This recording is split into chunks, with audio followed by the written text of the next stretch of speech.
yaitu Al-Mukarram Ustadz Arif Taufik. Sebelum kita melangkah jauh, marilah kita mulai pertemuan dengan pembacaan suratul Fatihah dengan harapan kita semua diberikan kesehatan dan kelancaran, dan mudah-mudahan apa yang kita bahas bisa bermanfaat bagi kita dan juga bagi masyarakat luas. Al-Hadini wa kulli niyatin shalihah. Al-Fatihah. Bismillahirrahmanirrahim. Ya karena ya nasta'in. Ya, nasta'in.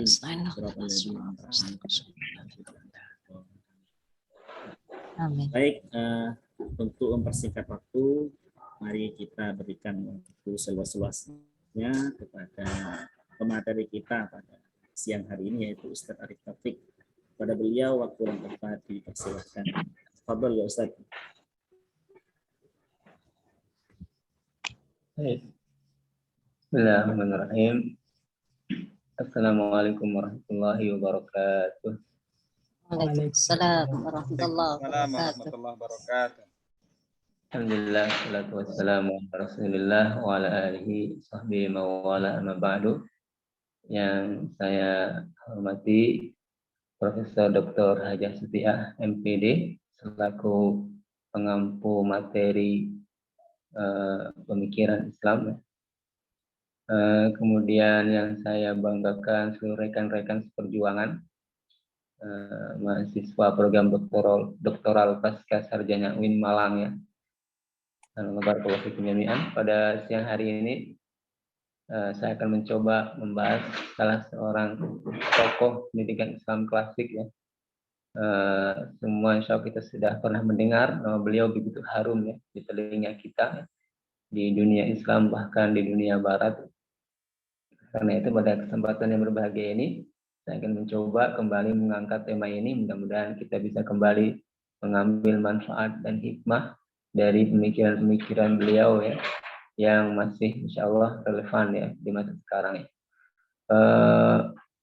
Bapak sekalian yang dimuliakan Allah Subhanahu Wa Taala, pertama ya, abstrak dari makalah ini ya, penulisan makalah ini bertujuan untuk mengungkap pemikiran seorang tokoh pemikir Islam yaitu Ibnu Khaldun yang luar biasa ya, terutama tentang 5 unsur penting dalam proses belajar mengajar. Mulai dari tujuan pendidikan, kondisi pendidik, kesiapan peserta didik, metode pengajaran, dan kurikulum bahan ajar pendidikan. Metode penulisan makalah ini adalah kajian pustaka dengan merujuk ke beberapa jurnal dan kitab-kitab yang berkaitan dengan tema makalah. Kesimpulan makalah ini menunjukkan bahwa pemikiran Ibnu Khaldun tentang pendidikan Islam cukup banyak dan sangat menginspirasi, terbukti dengan banyaknya metode pendidikan yang beliau ungkapkan, beliau tuangkan agar pendidikan bisa berjalan dengan baik dan benar. Di antaranya metode pentahapan atau tadarruj, metode pengulangan tikror, metode kasih sayang, metode peninjauan kematangan usia dalam mengajarkan Al-Quran, metode penyesuaian dengan fisik dan psikis peserta didik, dan sebagainya. Kemudian pendahuluan. Dalam pendidikan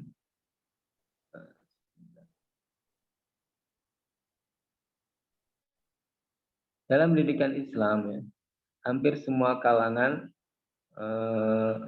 mengenal dengan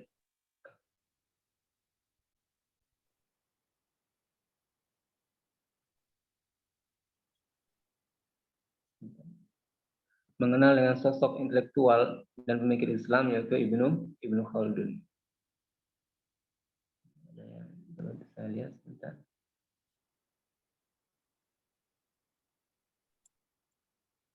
Beliau adalah seorang tokoh besar dunia Islam. Beliau berhasil memberikan kontribusi yang begitu besar dalam dunia keilmuan yang ada di dunia sehingga pemikir-pemikir Barat mengakuinya sebagai pemikir Muslim yang dikagumi pada masa itu. Ibnu Khaldun dipandang sebagai salah satu ilmuwan Muslim yang kreatif menghidupkan khazanah intelektualisme Islam pada periode pertengahan.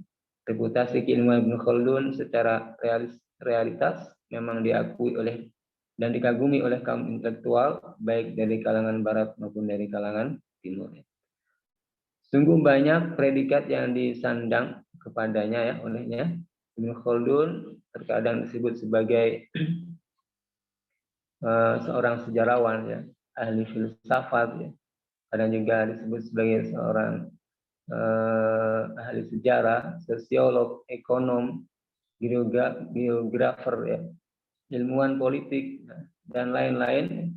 Banyaknya predikat yang disandang oleh beliau ini buktikan bahwa Ibnu Khaldun adalah seorang cendekiawan muslim yang mempunyai keilmuan yang hampir menyentuh seluruh sendi-sendi kehidupan manusia. Ya.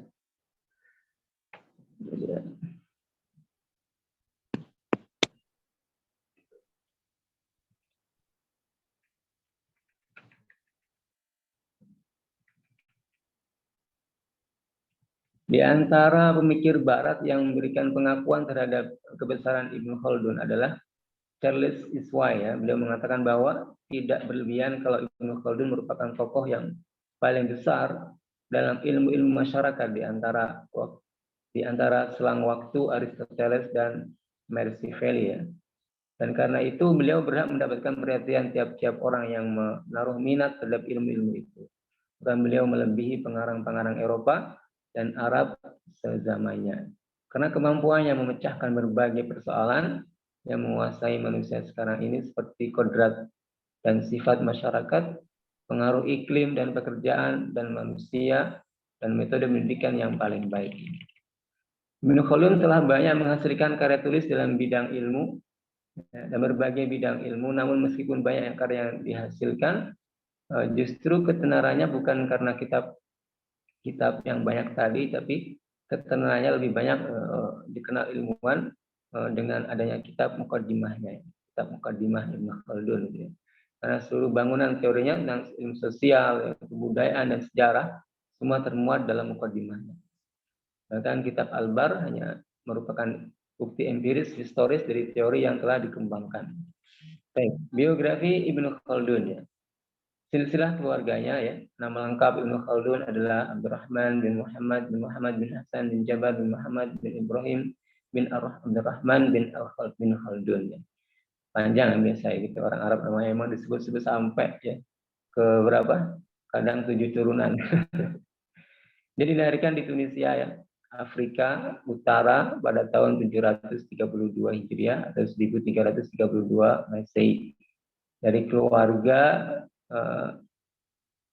pendatang dari Andalusia, Spanyol Selatan yang pindah ke Tunisia pada pertengahan abad ke-7 Hijriah. Asal keluarga Ibnu Khaldun yang sesungguhnya dari Hadramaut, Yaman Selatan, namun Ibnu Khaldun diambil dari nama kakeknya yang ke-9 ya, subhanallah ya. Jadi nama Ibnu Khaldun diambil dari nama kakeknya yang ke-9 ya. Mungkin kita nggak hafal ya nama kakek kita yang ke-9, apalagi ke-9, mungkin yang ke-4, ke-5 sudah nggak hafal mungkin. Ayo, siapa yang hafal nih? Nama kakeknya yang ke-9.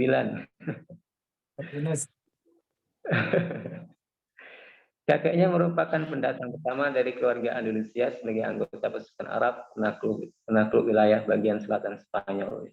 Ya mungkin tidak saya baca semuanya, nanti bisa dibaca di makalah yang saya tulis. Saya akan fokus pada nanti tentang pemikiran tentang pendidikan. Ya. Sedikit tentang keilmuan Ibnu Khaldun ya.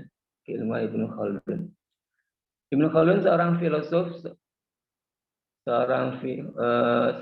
sejarah yang berbakat dan cendekiawan terbesar di zamannya, salah seorang pemikir terkemuka yang pernah dilahirkan. Sebelum Ibnu Khaldun, sejarah hanya berkisar pada pencatatan sederhana dari kejadian-kejadian tanpa ada pembedaan antara yang fakta dan hasil rekaan.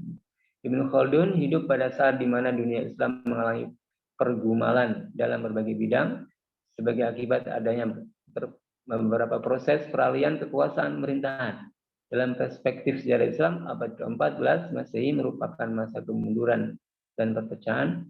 Pada masa kemunduran Islam ini banyak terjadi kekacauan historis yang sangat serius, baik dalam tatanan politik maupun intelektual. Meskipun demikian, masa-masa kekacauan biasanya merupakan kesempatan yang baik bagi lahirnya figur-figur utama yang mempunyai semangat yang tinggi dalam ranah aksi dan pemikiran seperti kemunculan sejarawan besar Ibnu Khaldun. Di balik kekacauan ternyata Allah memunculkan seorang ilmuwan yang luar biasa. Kemudian berikutnya kepribadian Ibnu Khaldun ya, dan corak pemikirannya. Sebagai seorang pemikir, Ibnu Khaldun memiliki watak yang luar biasa, yang kadang terasa kurang baik ya. Yang mungkin sebagian temannya ada yang mengatakan seperti itu ya. Dalam ini Muhammad Abdullah Enan ya, temannya melukiskan kepribadian Ibnu Khaldun yang istimewa itu dengan mencoba memperlihatkan ciri psikolog Ibnu Khaldun ya. Walaupun diakuinya secara moral ini tidak sesuai ya, tidak selalu sesuai ya. Menurutnya, dia melihat dalam diri Ibnu Khaldun terdapat sifat angkuh dan egoisme, ya, penuh ambisi, tidak menentu dan kurang memiliki rasa terima kasih. Menurutnya ya, menurut ini siapa temannya Muhammad Abdullah Enan ya. Ya kadang-kadang kalau orang pikirannya jauh melampaui, ya kadang-kadang kita nggak tahu, kita tidak bisa membaca pikirannya, seakan-akan egois dan sebagainya, mungkin ya terlalu banyak berkecimpung dengan kitab ya, sehingga tidak peduli dengan orang sekitarnya, bisa saja ya. Jadi orang lain menilai dengan penilaiannya seperti itu karena memang kadang-kadang saat kita fokus dengan membaca, menulis dan sebagainya, kita seakan-akan lupa dengan orang-orang di sekitar kita gitu ya. Sampai kalau bikin makalah pun ya lupa ya dengan anak-anak kadang-kadang gitu ya. Makin sibuknya nggak sempat ya main sama anak-anak ya, dalam sehari 2 hari sebelum presentasi kadang-kadang seperti itu ya. Namun di samping sifat-sifatnya yang tersebut, di atas, dia juga mempunyai sifat pemberani, tabah dan kuat, teguh pendirian serta tahan uji. Ya, ini yang luar biasa. Di samping memiliki intelijensi yang tinggi, cerdas, berpandangan jauh dan pandai berpuisi. Menurut beberapa ahli, Ibnu Khaldun dalam proses pemikirannya mengalami pencampuran yang unik, yaitu antara dua tokoh yang saling bertolak belakang, antara Al-Ghazali dan Ibnu Rushd. Al-Ghazali dan Ibnu Rushd bertentangan dalam bidang filsafat. Ibnu Rushd adalah pengikut Aristoteles yang setia, sedangkan Al-Ghazali adalah penentang filsafat Aristoteles yang gigih. Dan Ibnu Khaldun adalah pengikut Al-Ghazali dalam permusuhannya melawan logika Aristoteles dan juga pengikut Ibnu Rushd dalam usahanya mempengaruhi massa. Jadi Ibnu Khaldun ini mengumpulkan kebaikan di Al-Ghazali dan kebaikan di Ibnu Rushd ya, dan tidak memperbesar perbedaan di antara keduanya. Sebagai tokoh filosof muslim, pemikiran Ibnu Khaldun sangat rasional dan banyak berpegang teguh pada logika. Hal ini sangat dimungkinkan karena Ibnu Khaldun pernah belajar filsafat pada masa mudanya. Banyak pemikiran para filosof sebelumnya telah mempengaruhi pemikiran filsafatnya. Tokoh yang paling dominan pengaruh pemikiran filsafat Ibnu Khaldun adalah Al-Ghazali dalam masalah logika, karena hasil pemikiran logika tidak dapat diandalkan. Sedangkan Ibnu Khaldun masih menghargainya sebagai metode yang dapat melatih seseorang berpikir sistematis.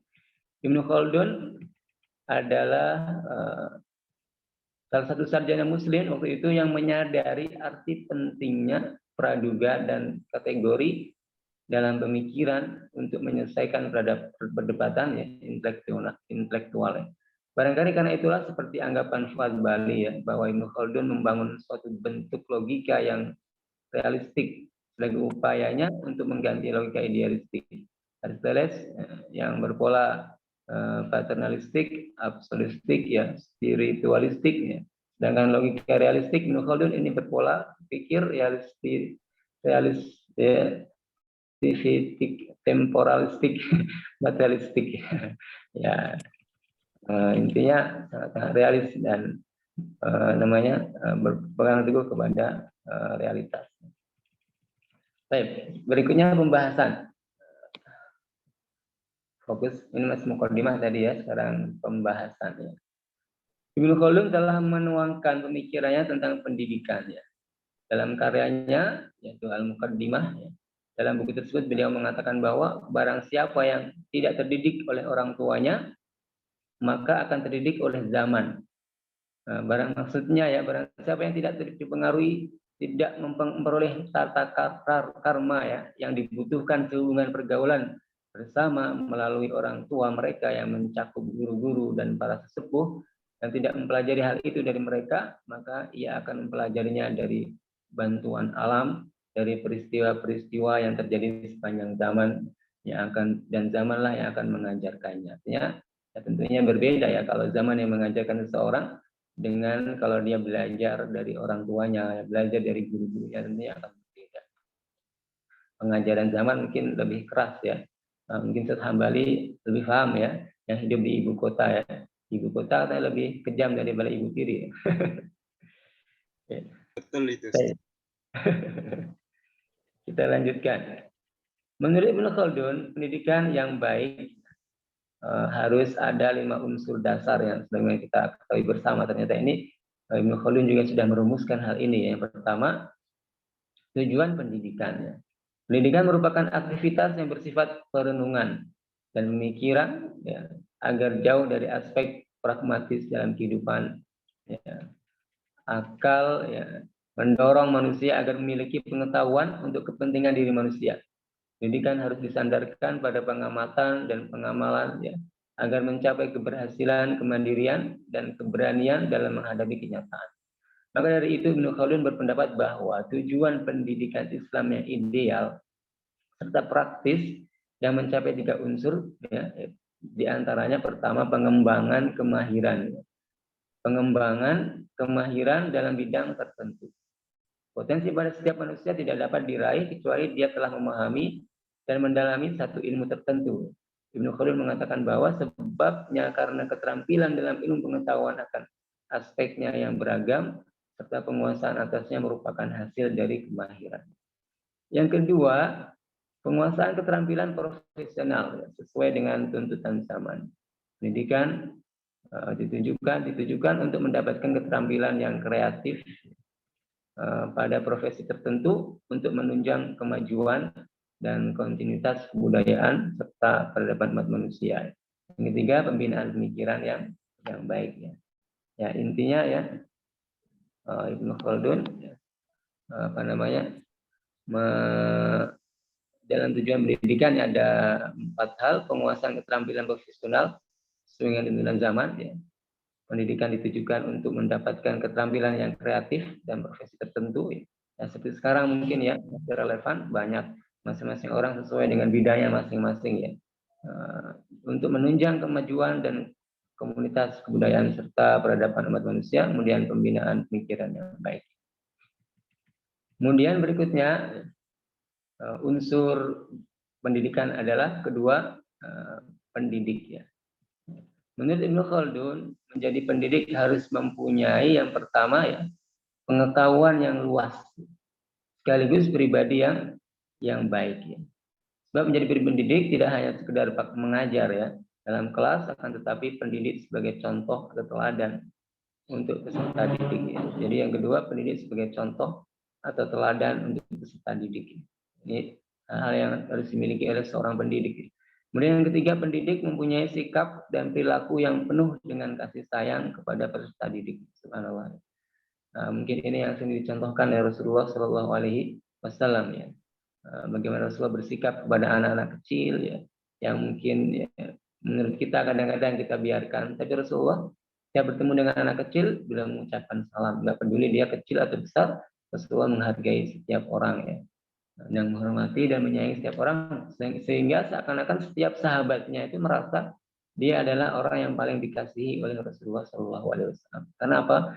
Begitu sayangnya Rasulullah kepada para sahabat-sahabatnya. Demikian juga seorang guru, seharusnya kita juga demikian ya, bersikap kepada murid-murid kita, mahasiswa kita ya, penuh kasih sayang ya kepada peserta didik ya, tidak menampakkan kemarahan dan sebagainya. Kemudian yang keempat, Ibnu Khaldun berpendapat bahwa peserta didik lebih mudah dipengaruhi dengan cara peniruan dan keteladanan serta nilai-nilai luhur para peserta didik saksikan dari nasihat ya, daripada nasihat, pengajaran dan perintah-perintah yang diberikan kepada peserta didik. Artinya seorang pendidik harus menjadi qudwah ya.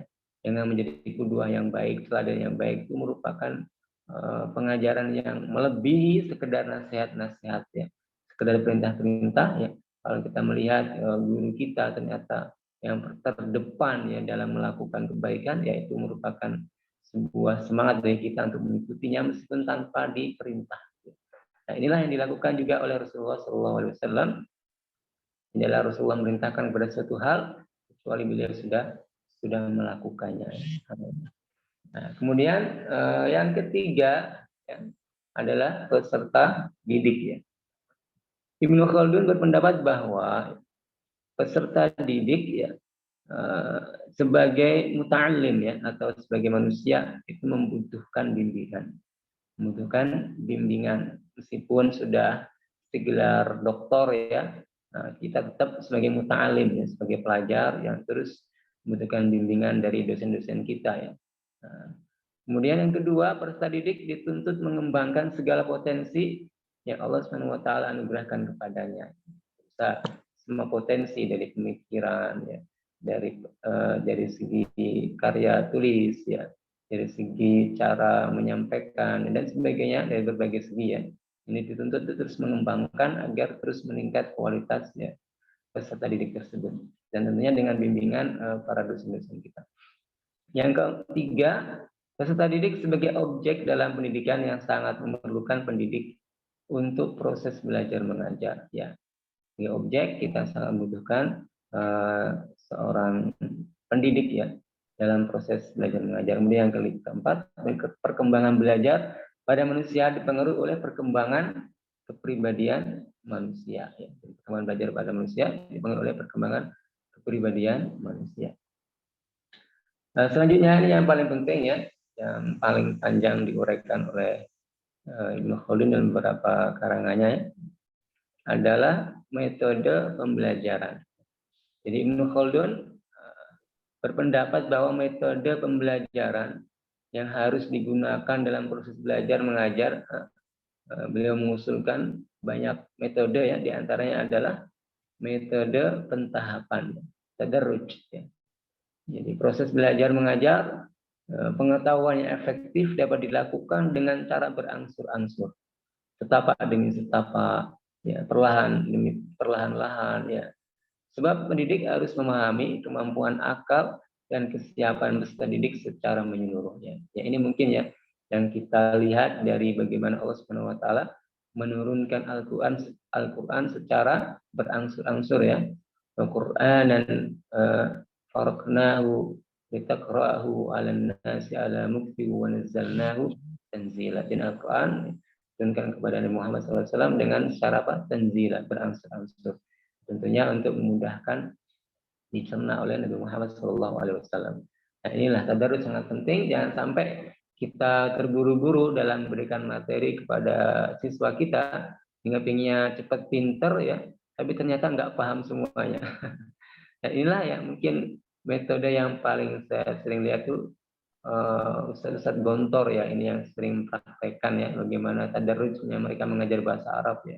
Pelan-pelannya mungkin saya bisa menilai demikian karena guru saya dulu juga alumni Gontor yang sebenarnya saya sampai sekarang masih terinspirasi cara mengajarnya yang begitu sedikit demi sedikit ya, begitu tadarruj ya. Ini yang pertama. Kemudian metode yang kedua yang beliau tawarkan adalah metode tikror ya, pengulangan. Proses belajar mengajar yang matang dibutuhkan dengan cara pengulangan untuk meningkatkan kecerdasan dan pemahaman para peserta didik. Dia mengatakan bahwa keahlian hanya dapat diperoleh melalui perulangan perbuatan yang membekas di akal manusia ya. Pengulangan-pengulangan lebih jauh membawa kepada kesediaan jiwa, dan pengulangan lebih lanjut ya menimbulkan keahlian dan membekas dan tertanam ya.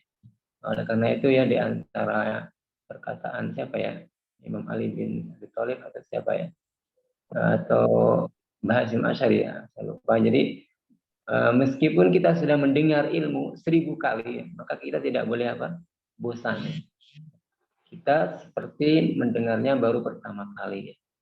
Jadi mengulang-ulang itu sesuatu yang sangat penting ya, agar kita semakin menguasai ilmu yang kita pelajari ya. Ya contoh ya, kalau kita dulu sebagai seorang mahasiswa dan baru pertama kali mendapatkan materi dari dosen kita, tentunya kita akan merasa belum menguasai, masih berat, sulit dan sebagainya. Tapi setelah kita berposisi sebagai seorang dosen ya, yang mengajarkan, tentunya seorang dosen harus memahami terlebih dahulu apa yang akan disampaikan. Ini menjadikan dosen tadi mengulang-ulang materi dengan sendirinya ya, diulang-ulang, apalagi setiap tahun yang diajarkan itu terus ya, tentunya akan semakin di luar kepala ya, akan menguasai ya.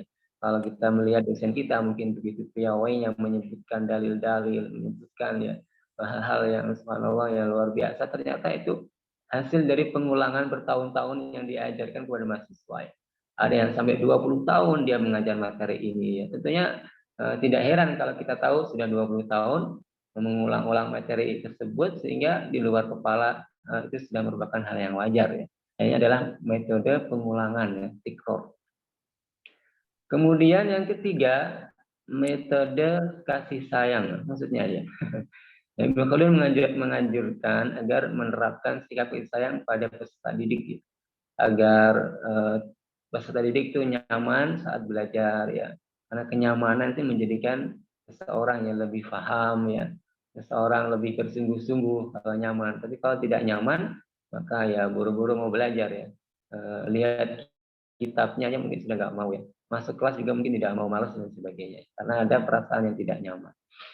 Kemudian yang keempat D ya. Keempat, metode peninjauan kematangan usia dalam mengajarkan Al-Quran. Ini yang agak mungkin bisa dikritisi mungkin ya. Tapi maksudnya apa ini? Jadi beliau mengatakan bahwa untuk beliau menentang untuk diajarkan Al-Quran pada anak usia dini. Ini menurut pemikiran beliau ya, ini ya. Jadi beliau menentang untuk diajarkan Al-Quran pada anak usia dini. Apa alasannya? Apa alasannya ya? Alasannya adalah sebab yang paling penting menurut beliau diajarkan pada anak usia dini yaitu tentang akhlak. Akhlak dulu ya, diajarkan ya. Sedangkan untuk mengajarkan Al-Quran, hafalan Al-Quran, itu adalah ketika anak tersebut sudah berusia matang. Ya, pengajaran Al-Quran pada anak usia dini sangat tidak baik ya menurut beliau ya. Dikarenakan anak usia dini tidak memahami apa yang terdapat dalam Al-Quran, kecuali pemikirannya sudah berkembang sehingga memahami apa yang ia baca dan melaksanakan petunjuk yang ada di dalam Al-Quran. Artinya apa? Ini untuk awal-awal lebih mengutamakan pendidikan akhlak ya. Kalau sudah akalnya mulai matang, mulai bisa berpikir, bisa bernalar mungkin ya, sudah mulai menjelang balik, baru diajarkan tentang Al-Quran ya. Ya, ini pemikiran beliau ya, mungkin bisa dikritisi, silahkan ya. Kemudian berikutnya metode beliau adalah metode penyesuaian dengan fisik dan psikis peserta didik ya. Proses belajar mengajar pendidikan dilakukan dengan metode yang memperhatikan kondisi peserta didik, baik dari segi fisik maupun psikis. Ibnu Khaldun sependapat dengan metode pemusatan yang sesuai dengan teori psikologi ya, Gestalt ya, yaitu metode yang memberikan perhatian pada pelajar sebagai suatu gambaran yang umum ke khusus. Di samping itu, pendidik juga harus memperhatikan akal peserta didik terhadap kemampuannya menerima pelajaran yang diperoleh. Jika pembelajaran belum sepenuhnya diterima oleh peserta didik, maka harus dilakukan pengulangan ya, agar dapat dikuasai pembelajaran yang diajarkannya. Jadi disesuaikan ya dengan fisik dan psikis peserta didik ya. Kalau masih anak kecil tentunya lebih mudah lagi ya. Kalau sudah dewasa tentunya materinya berbeda lagi sesuai dengan fisik dan psikis ya peserta didik ya. Kemudian artinya ini muraatul furuqil fardiyah ya, perhatikan ya perbedaan-perbedaan fisik dan psikis peserta didik. Berikutnya adalah metode kesesuaian dengan perkembangan potensi peserta didik. Ya. Pendidik harus memiliki kemampuan yang memiliki tentang perkembangan peserta didik serta menguasai ilmu jiwa. Ibnu Khaldun sangat menganjurkan para pendidik agar menggunakan metode mengajar yang sesuai dengan tahap-tahap perkembangan peserta didik. Peserta didik dituntut kreatif agar dapat mengembangkan potensi masing-masing. Maka dari itu, peserta didik dituntut agar aktif dalam setiap proses pembelajaran. Ibnu Khaldun berpendapat bahwa wahai pendidik, dia mengatakan bahwa wahai pendidik, ketahuilah bahwa saya di sini akan memberikan petunjuk yang bermanfaat bagi belajarmu. Apabila kamu menerima dan mengikutinya dengan baik, kamu akan mendapatkan sesuatu yang bermanfaat yang besar serta mulia. Artinya harus mengikuti perkembangan potensi peserta didik ya. Makanya kadang-kadang dalam kelas itu dibagi-bagi ya. Ada kelas A, ada kelas B, ada kelas yang jenius, ada kelas yang biasa-biasa. Memang untuk memperhatikan ya kesesuaian dengan perkembangan potensi peserta didik. Kemudian yang berikutnya metode penguasaan satu bidang. Ya, Ibnu Khaldun mengatakan bahwa salah satu mazhab yang baik dalam metode yang harus diikuti dalam pengajaran taklim adalah meniadakan cara yang membingungkan murid. Contohnya mengajarkan dua cabang ilmu pengetahuan sekaligus. Ya. Dua cabang ilmu pengetahuan sekaligus diajarkan dalam satu waktu. Ini tidak direkomendasikan oleh beliau. Ya. Maksud dari beliau ialah pendidik agar tidak mengajarkan dua ilmu dalam satu waktu. Akan tetapi pendidik mengajarkan satu ilmu pengetahuan pada peserta didik. Setelah ia kuasai, maka boleh diajarkan ilmu pengetahuan lainnya. Di samping itu, Ibnu Khaldun juga menganjurkan kepada para pendidik untuk mengajarkan ilmu pengetahuan kepada didik dengan mengaitkan ilmu lainnya atau integral.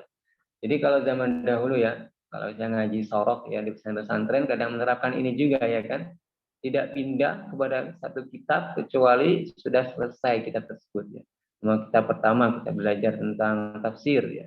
Selesai tafsir, baru pindah ke fikih. Selesai fikih, baru pindah ke hadis. Jadi tidak sekaligus ada 5 mata pelajaran. Hadis, fikih itu bisa membingungkan ya, menurut Ibnu Khaldun seperti itu.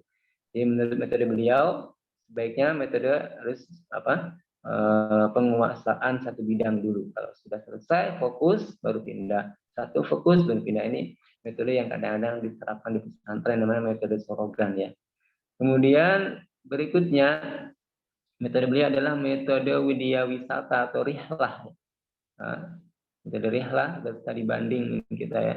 Ibnu Khaldun menganjurkan untuk perlawatan ya dalam menuntut ilmu rihlah agar para peserta didik mudah mendapatkan sumber-sumber pengetahuan yang banyak sesuai dengan tabiat eksploratif serta didik sekaligus menjadikan pengetahuan mereka yang berdasarkan observasi langsung ya akan mempengaruhi pemahaman peserta didik tentang pengetahuan dengan cara pengamatan indrawi.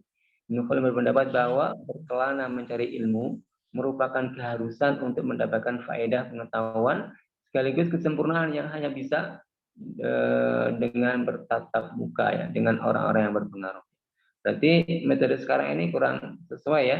Metode Zoom ya mungkin menurut beliau ini tidak cocok karena tidak bisa langsung ya ketemu ya, tidak memakai rihlah ya perjalanan, tapi kita di rumah masing-masing ya. Ya gimana lagi dalam kondisi ini ya mungkin mudah-mudahan nanti kita bisa berkunjung ke Malang mudah-mudahan ya, ketemu dengan dosen-dosen. Kemudian saya bersingkat, metode berikutnya adalah metode praktek latihan, tadrib ya. Ibnu Khaldun berpendapat agar para peserta didik setelah melakukan proses teoritis ya, beliau menganjurkan agar para peserta didik untuk melakukan praktek atau pelaksanaan lapangan. Dengan ini maka kemahiran serta penguasaan akan terbentuk pada diri peserta didik ya. Pada diri peserta didik dalam Islam, aliran yang berkembang ialah teori fitrah, yaitu atas dasar Allah Subhanahu wa taala, maka hadapkanlah wajahmu dengan lurus kepada agama Allah ya, tetap di atas fitrah Allah yang telah menciptakan manusia. Menurut itu tidak ada perubahan pada fitrah Allah. Itulah agama yang lurus, tapi kebanyakan manusia tidak mengetahui. Ya, dengan praktek ya dari apa yang diketahui langsung itu menjadikan lebih melekat ya. Karena memang dalam riwayat disebutkan ilmu itu seperti tamu ya. Kalau sudah datang ke kita ya, tapi tidak kita jemput, tidak kita persilahkan ya, maka dia akan pergi lagi. Nah, demikian juga ilmu ya. Kalau sudah sampai ke kita tapi tidak kita amalkan, maka dia akan pergi lagi. Ya, akan cepat lupa ya. Bisa kita lihat dalam kehidupan kita sehari-hari ya, kalau kita umpama tidak membiasakan doa pergi ke masjid umpamanya, tentunya lama-kelamaan ini ilmu ini akan hilang. Kita nggak akan ingat lagi. Kita akan lupa doa pergi ke masjid. Karena apa? Tidak kita praktekkan. Tapi kalau bagi orang yang praktekkan doa pergi ke masjid umpamanya, maka dia tidak akan lupa karena setiap hari dia praktekkan. Dan demikian juga ilmu-ilmu yang lainnya. Jadi kalau tanpa dipraktekkan, tanpa adanya latihan, maka dia akan pergi meninggalkan kita. Kemudian yang berikutnya, metode menghindari ringkasan buku. Subhanallah, ini yang unik ya. Menurut Ibnu Khaldun bahwa meringkas dengan berbagai buku, meringkas berbagai buku sangat berbahaya dalam proses belajar mengajar ya. Menurut beliau ya. Sebab akan menimbulkan perbedaan istilah yang dipakai dalam proses belajar. Semakin sedikit ya, semakin ringkas ya, semakin orang berikutnya nggak paham ya. Terlalu ringkas sehingga maksudnya apa kadang-kadang nggak paham. Ringkasan dapat membingungkan serta menyebabkan kesulitan pada pemula dengan melemparkan tujuan-tujuan ilmu yang belum siap untuk diterimanya.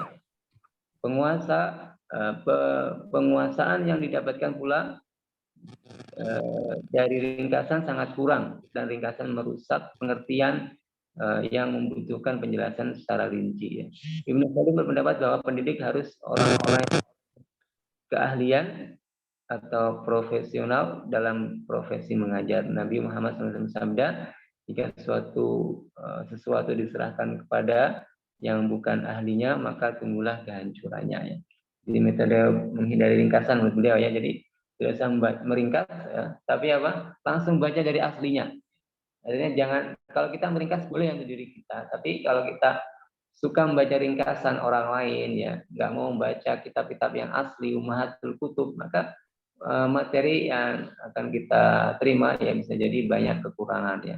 Karena orang yang meringkas biasanya itu meninggalkan beberapa hal yang kadang-kadang penting ya, sehingga kita tidak secara runtut ya, secara runut kita memahami kitab aslinya ya. Kemudian berikutnya metode diskusi ya, yang mungkin yang kita terapkan pada saat ini. Ibnu Khaldun sangat merekomendasikan metode diskusi. Hal itu karena akan menjadikan yang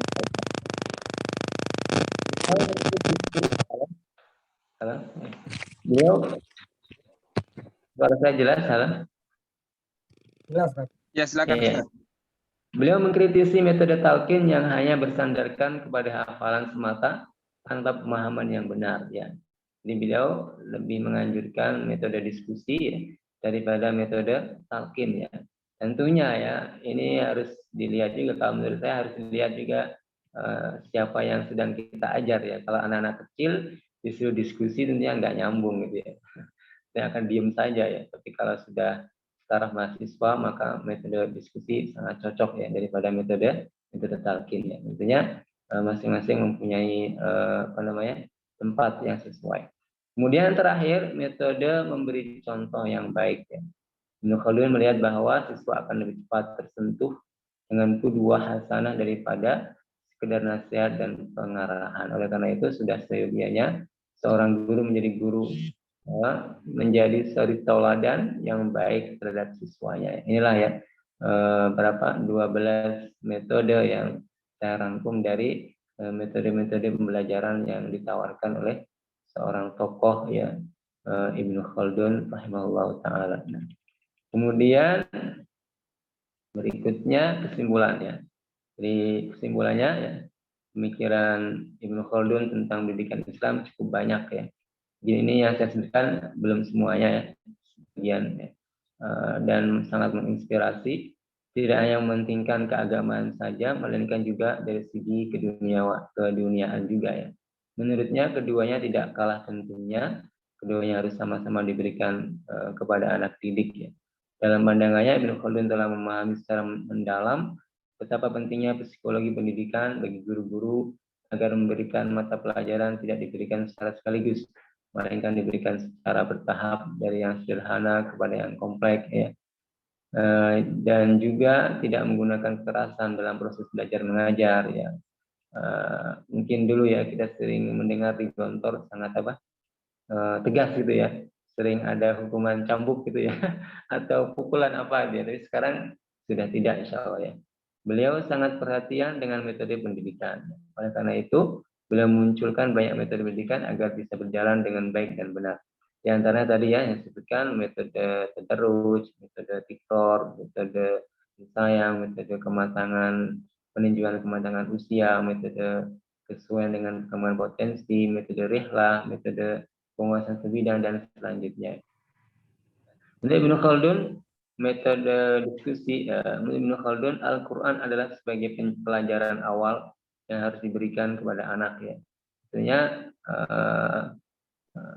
dalam artian mungkin ya, karena pertama kali kalau sudah matang ya, setelah akhlak yang kemudian Al-Quran itu yang kedua ya.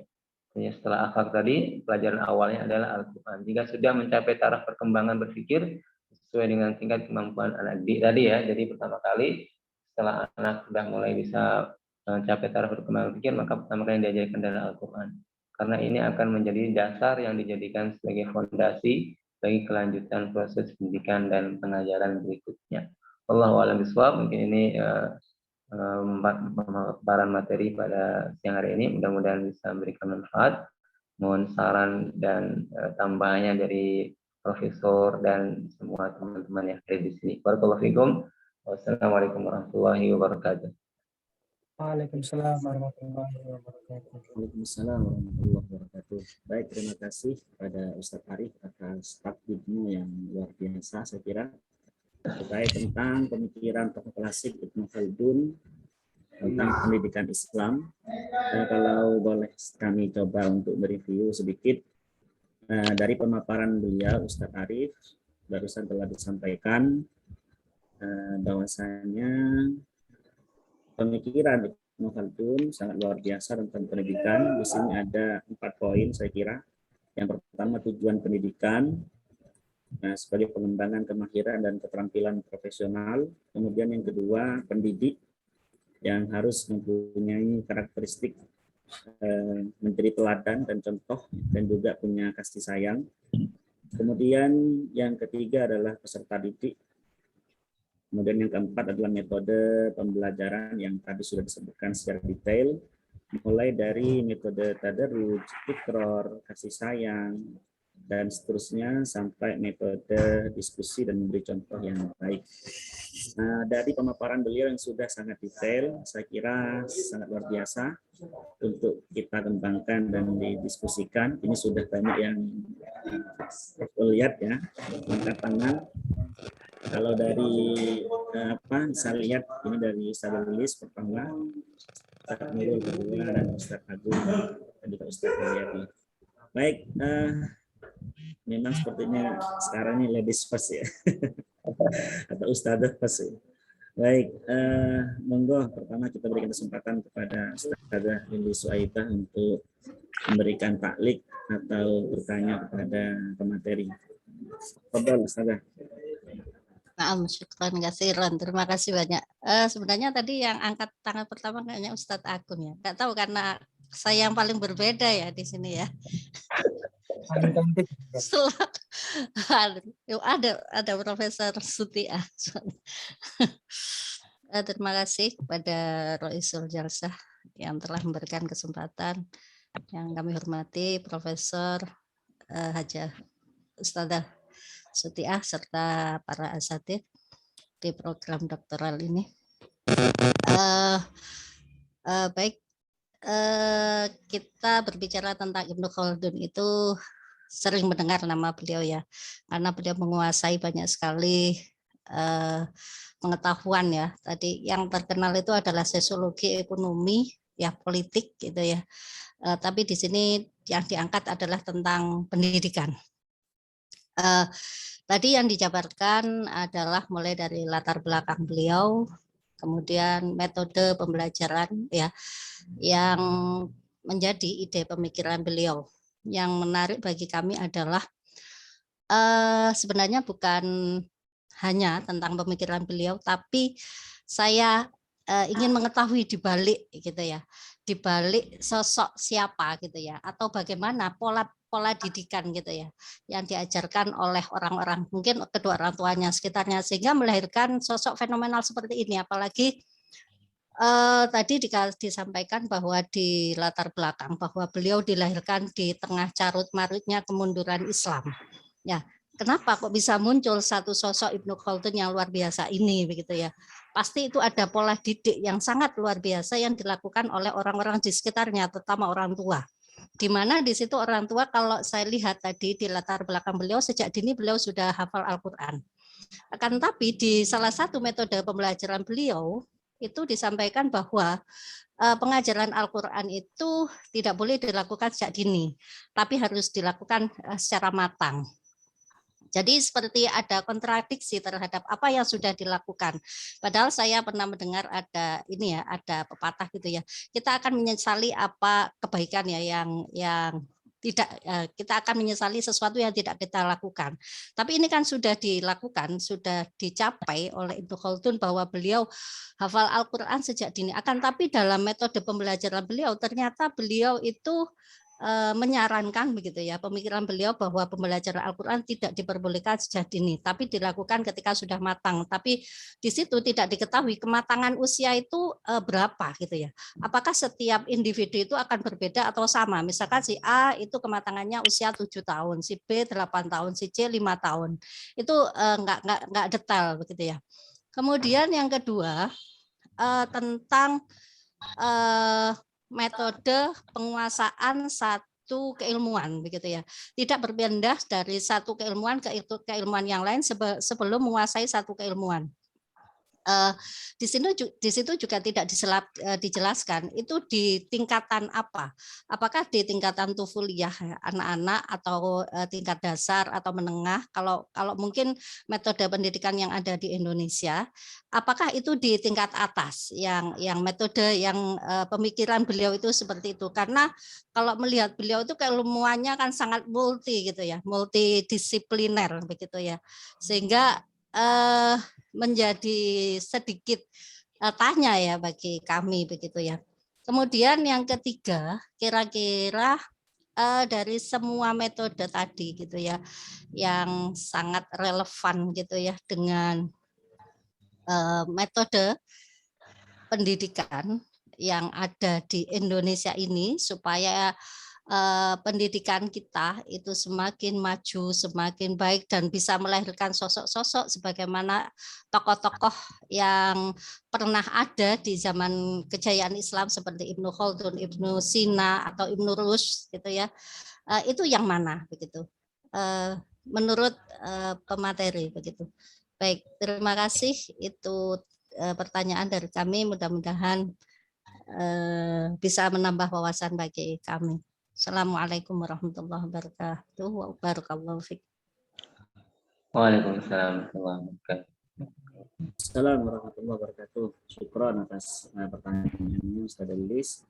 Kami coba ulas kembali pertanyaan dari beliau, yaitu pertama mohon komentar dari pemateri atau pemakalah bahwasanya Ibnu Khaldun ini kan sosok yang besar, tentunya lahir tidak muncul begitu saja, pasti ada dukungan-dukungan dari faktor lingkungan, keluarga dan lain-lain. Itu yang pertama. Kemudian yang kedua, dari profil Ibnu Khaldun sendiri, beliau sudah hafiz sejak kecil ya.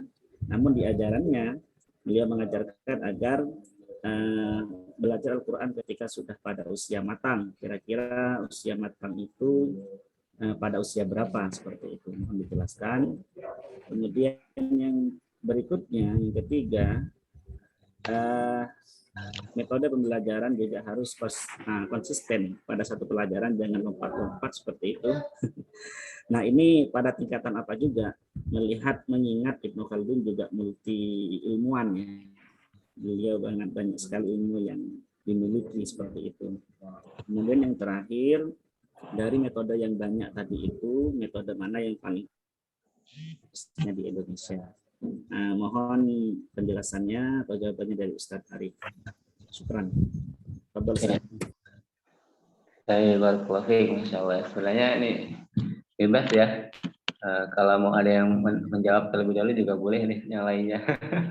Diskusi bebas ya. Mungkin ada yang bisa memberikan jawaban juga boleh. Tapi nggak apa, kan saya coba dulu. Mungkin yang lain saya akan menambahkan nanti. Dan yang pertama ya, kematangan usia ya. Biasanya kematangan usia itu sangat dekat dengan usia balik ya. Usia balik ya. Kenapa di dalam Islam itu seseorang baru diwajibkan untuk melakukan syariat-syariat Islam dari sholat, puasa dan sebagainya setelah balik? Karena apa? Karena saat balik itulah seseorang bisa dikatakan pemikirannya sudah mulai matang ya. sudah mulai matang sehingga siap untuk mendapatkan taklif ya, beban dalam beribadah kepada Allah Subhanahu wa taala. Jadi seperti itu. Seperti disebutkan dalam Al-Qur'an surat Ali Imran ya, atau An-Nisa ya. Di awal-awal surat An-Nisa misalnya. Jadi Allah merintahkan kepada para wali untuk memberikan harta anak-anak yatim kalau sudah mempunyai rusyd ya, sudah matang ya. Allah berfirman fa in anastum rusydan fadfa'u ilaihim amwalahum. Dan biasanya ar-rusydu itu sangat dekat dengan balik ya. Ya, sangat dekat dengan balik ya. Makanya saat kita belajar biasanya seseorang itu boleh melakukan transaksi secara bebas setelah dia balik dan setelah dia rasyid ya, mempunyai kematangan berpikir. Syaratnya dua hal tadi. Jadi kalau kita melihat kematangan usia yang itu dimulai dari seseorang balik ya. Seorang balik itu usianya sudah dianggap matang sehingga siap untuk menerima taklif syar'i ya. Allahu a'lam. Ya, kemudian tentang beliau yang tadi seperti kontradiksi ya antara beliau yang hafal di usia dini ya dengan beliau metodenya yang menangguhkan pengajaran Al-Qur'an ya. Mungkin bisa kita ambil jalan tengah ya. Dalam hal menghafal Al-Qur'an mungkin itu bisa di usia dini ya, meskipun tidak paham, tapi nanti dalam hal memahami tafsirnya, isinya, itu harus diulangi lagi saat sudah matang ya. Karena saat kita mengajarkan Al-Quran dengan tafsirnya kepada anak kecil tentunya tidak akan bisa mencerna, ya, tidak akan paham. Oleh karena itu mungkin dari sekedar hafalan ya, bolehlah yang dimulai dari usia dini seperti Ibnu Khaldun yang hafal Al-Quran semenjak usia dini, nggak masalah ya.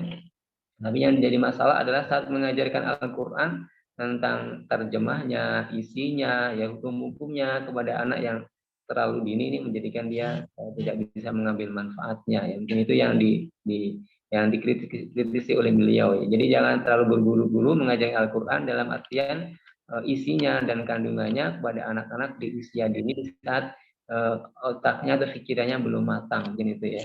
Kalau sekedar hafal bolehlah dan itu bagus ya. Bahkan kita dianjurkan saat anak di kandungan pun ya kita perdengarkan ayat-ayat Al-Qur'an. Tidak mulai dari situ. Saat anak belum bisa berbicara, kita perdengarkan murattal dan sebagainya agar tersentuh dengan ayat-ayat Al-Qur'an dan sebagainya. Mungkin itu ya. Mungkin alam nanti kalau ada yang menambahkan dan mengkritisi silahkan. Kemudian pertanyaan berikutnya, satu keilmuan ya tadi ya, satu keilmuan padahal beliau itu subhanallah menguasai berbagai banyak ilmu. Ini seperti juga sebuah kontradiksi dengan metode yang beliau ajarkan. Sebenarnya tidak ya, kalau kita melihat cara tadarruj tadi ya, dengan penguasaan satu materi dulu, setelah dikuasai baru pindah ke ilmu yang lain ya. Setelah dikuasai baru pindah ke ilmu yang, jadi secara pelan-pelan lama-lama ini akan banyak disiplin keilmuan yang dikuasai. Ya. Bermulai dari apa? Tadarruj, pelan-pelan sedikit demi sedikit. Ini yang menurut beliau seperti itu ya, harus pahami seperti itu. Jadi tidak ada kontradiksi antara materi metode satu keilmuan terlebih dahulu dengan kondisi beliau yang subhanallah menguasai berbagai macam disiplin ilmu. Karena apa? Bermulai dari tadi tadarruj sedikit demi sedikit, sedikit demi sedikit, akhirnya menjadi banyak ilmu yang beliau kuasai. Seperti itu. Kemudian juga kira-kira ya metode yang mana yang paling cocok tuh ya agar bisa melahirkan orang-orang hebat ya. Menurut saya sebagai pemateri pada siang hari ini ya, tentunya sesuai dengan kondisi ya, sesuai dengan kondisi. Kalau kondisinya bisa juga campuran ya, campuran antara metode-metode tadi ya, tidak harus memilih salah satu, tapi bagaimana kita bisa menggabungkan metode yang tadi ya, meracik dengan bagus sehingga munculkan variasi atau sebuah kumpulan dari metode tadi, satu hal yang bagus yang bisa kita sajikan kepada anak-anak didik kita. Jadi tidak harus memilih salah satu, tapi boleh kita memixer ya, mencampurkan metode tadi sesuai dengan kebutuhan anak didik kita. Allahu a'lam ya, mungkin itu jawaban saya yang saya sampaikan kepada penanya sudah di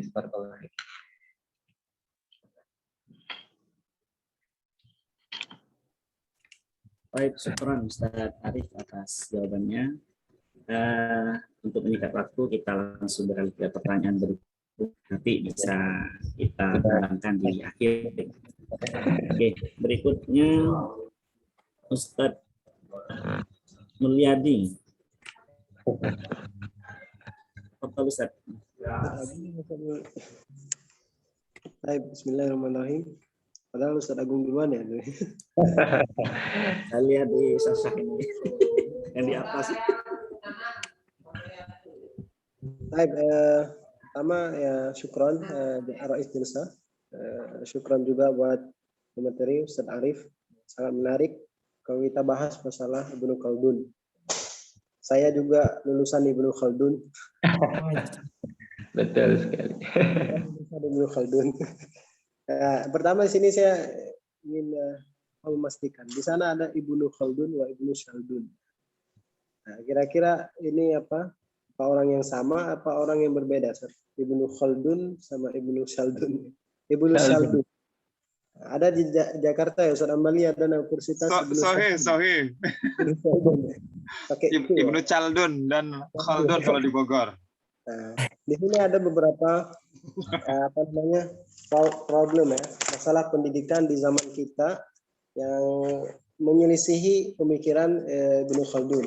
Salah satunya di sini penguasaan satu bidang ya.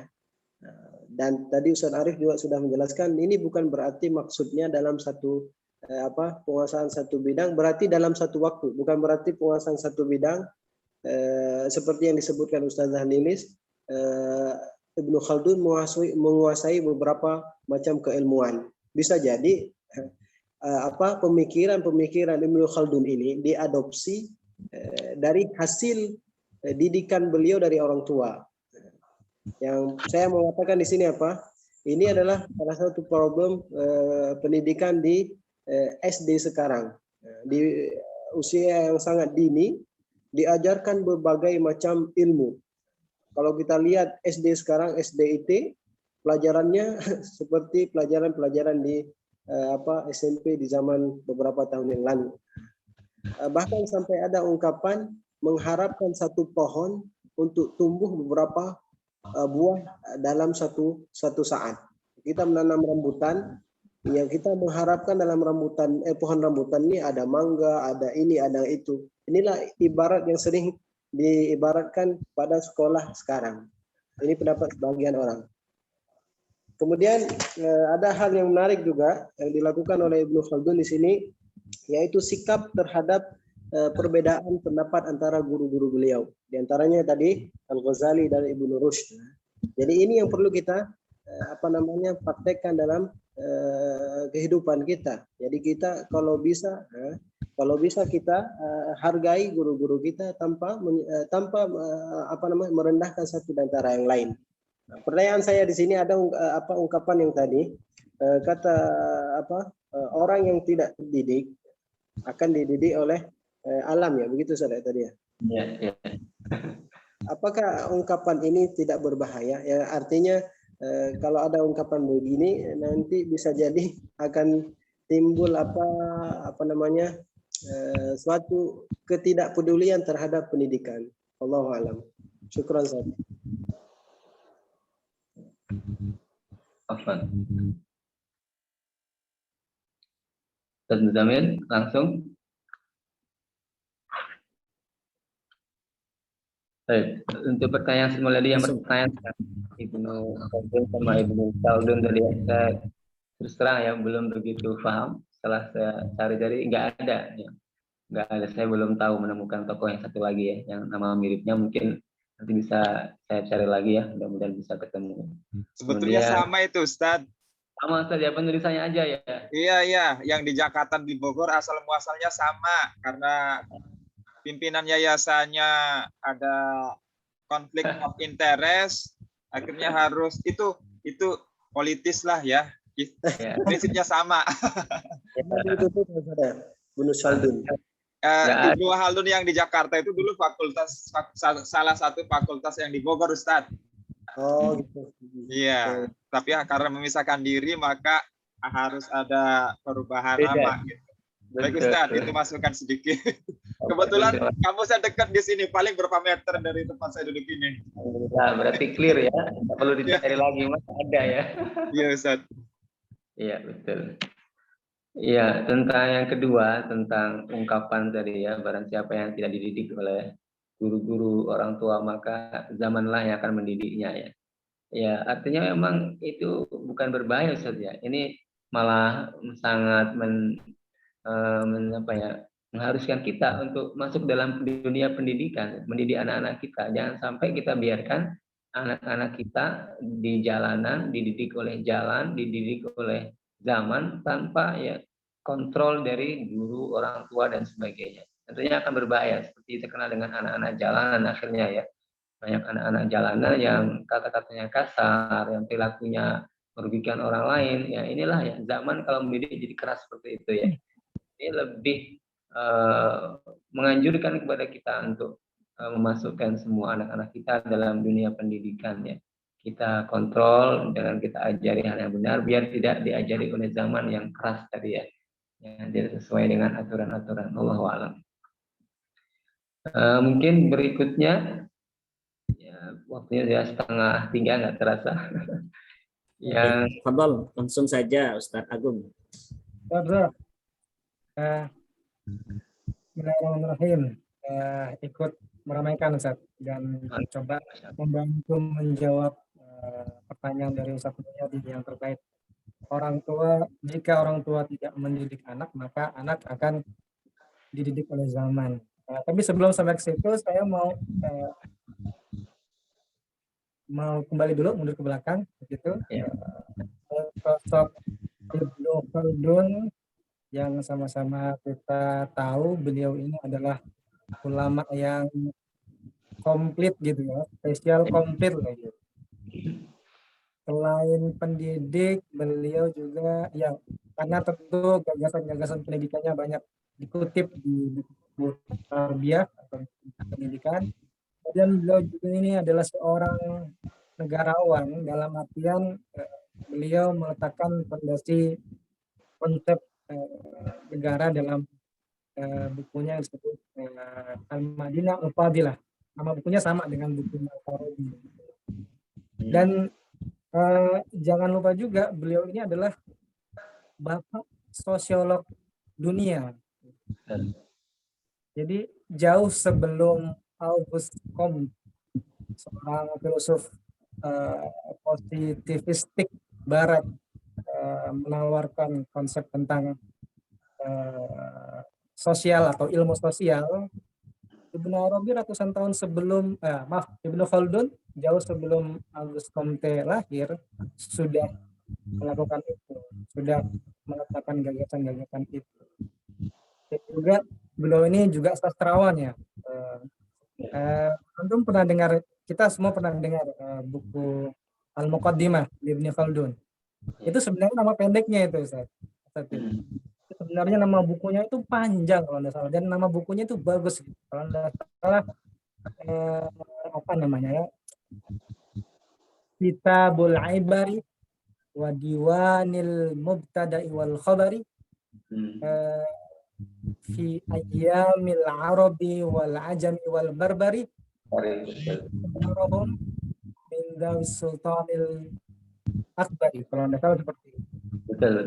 Ini adalah hasil membolang beliau. Jadi beliau itu suka berpetualang ke penjuru negeri, kemudian membaca masyarakat, membaca pemerintahan yang ada di situ dari zaman barbar, kemudian sampai mereka punya peradaban, kemudian dicatat dengan baik oleh Ibnu Khaldun, kemudian hasilnya bisa kita nikmati sampai sekarang. Bahkan kalau antum punya kawan di luar negeri ya, di barat ya, saya kebetulan punya teman namanya Max Supley. Dia itu konsen di ilmu sosial dan bahasa. Ketika saya tanyakan, kamu kenal dengan Ibnu Khaldun? Tentu. Ibnu Khaldun itu, mukadimah beliau harus dibaca oleh mahasiswa fakultas atau jurusan sosiologi. Itu menjadi bacaan wajib bagi mahasiswa sosiologi di barat. Iya. Nah, kita banyak yang lupa dengan mukadimah beliau. Gitu kan. Sayang sekali, padahal itu adalah warisan yang sangat kaya, sangat mahal yang perlu kita jaga baik-baik. Nah, terkait ungkapan beliau tentang kalau orang tua tidak mendidik anak, maka zamanlah yang akan mendidiknya. Ini sebenarnya adalah refleksi dari pengalaman beliau telah keliling ke berbagai negara, ke berbagai kaum begitu. Kemudian beliau berkesimpulan bahwasanya manusia itu bukan produk nenek moyangnya, bukan produk ayah ibunya saja, tetapi manusia adalah produk dari kebiasaan-kebiasaan sosial. Nah, sekarang kan kita ada istilah generasi milenial ya. Itu karena generasi sekarang memang ya terkenal suka sesuatu yang instan, kemudian mudmin kecanduan gadget dan seterusnya. Nah, itu adalah produk zaman itu. Manusia adalah produk zaman dalam artian metaforis ya tentunya ya, bukan dalam artian ideologis ya. Jadi ini mungkin yang bisa menjadi bantuan untuk bisa menjawab pertanyaan tadi. Jadi intinya menurut beliau masyarakat manusia itu tidak statis tapi terus berkembang mengikuti kebiasaan yang ada dalam sosial mereka. Kemudian saya tertarik ini tadi baru tahu kalau ternyata beliau itu apa istilahnya ya, terpengaruh oleh pemikirannya Al-Imam Al-Ghazali, Al-Imam Ibn Rushd yang notabene mereka adalah berseberangan secara pemikiran. Banyak orang banyak orang yang menganggap Imam Ghazali memusuhi filsafat ya, dengan bukunya Tahaffutul Falasifah ya. Kemudian direspon oleh Ibn Rushd dengan buku Tahafut. Saya kurang setuju di situ sebenarnya. Jadi orang salah memahami esensi dari buku Tahaffutul Falasifah. Karena kalau kita lihat judulnya saja, Tahaffutul Falasifah itu kan artinya kerancuan para filsuf, bukan filsafatnya. Kerancuan para filsuf. Falasifah itu jamak atau bentuk plural dari filosofi, falasifah. Jadi beliau mengkritik beberapa produk pemikiran filsafat yang dianggap beliau bisa menjerumuskan ke dalam kekafiran. Contohnya kekadiman akal, kemudian apa tahu yang justiat, dan seterusnya. Tapi secara garis besar, ini menurut pendapat pribadi saya, Imam Ghazali tidak memusuhi filsafat. Kenapa? Karena nggak mungkin seorang Imam Ghazali rahimahullah melarang filsafat, padahal ketika menulis buku itu dia juga sedang berfilsafat itu, ya kan? Menjawab pertanyaan-pertanyaan filsafat tentunya dengan filsafat juga. Nggak bisa menjawab pertanyaan filsafat dengan ayat Al-Quran atau dengan fenomena. Nah, jadi itu mungkin yang bisa saya tambahkan, dan syukran. Jazakumullah khairan katsiran. Masya Allah, barakallahu fikum. Bagus tambahannya. Bukan pertanyaan ya, tambahan yang luar biasa. Memang tadi fokus kita di pendidikan ya. Tapi kalau kita emang mau menggali tentang keilmuan Ibnu Khaldun memang sangat luas sekali. Makanya kita fokusnya pada siang hari adalah tentang pemikiran pendidikannya aja ya. Barakallahu fikum, jazakumullah khairan. Yang sudah selesai ini sudah 2:30, ada lagi yang belum? Ustaz Ahmad Nurul ya. Ustaz. Ya masih cukup ini. Oh, Ya, Boleh lah. Kalau nggak usah, nggak apa-apa.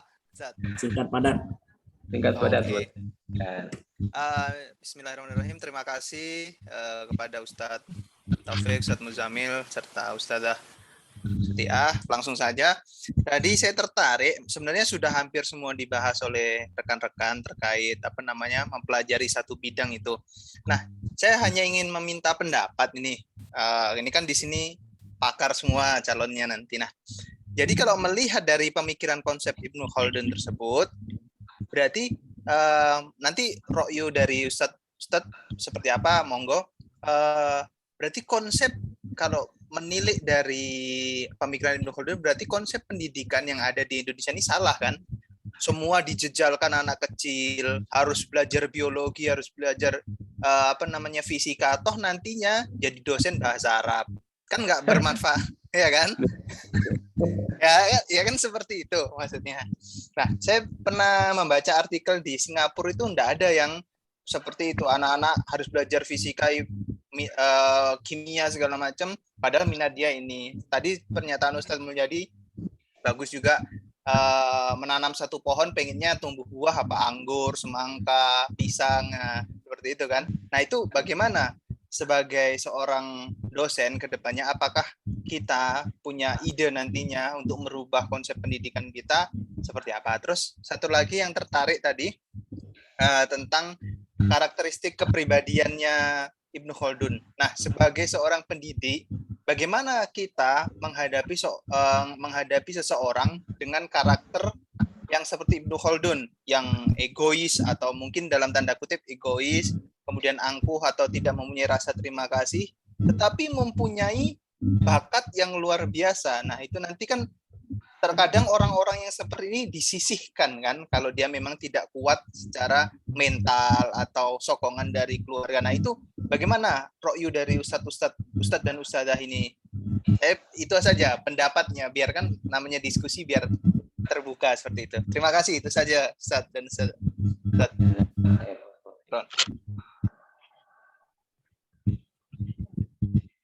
Ya. Silakan ada yang mau nanya. Arif awalan.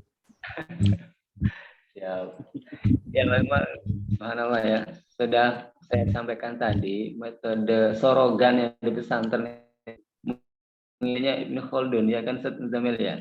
Pesantren zaman dahulu itu namanya metode sorogan ya. Artinya tidak pindah ke kitab kecuali selesai satu kitab gitu ya. Selesai dulu, tidak langsung berbagai macam kitab gitu ya. Nah, saya pikir itu cukup bagus ya untuk tidak bikin kerancuan dalam pola berpikir anak-anak, stres ya. Karena kalau terlalu banyak materi yang dijejalkan, pusing juga ya. Akhirnya tidak ke sana, tidak kemari ya. Akhirnya jadi bidang keilmuannya itu tidak jelas gitu ya.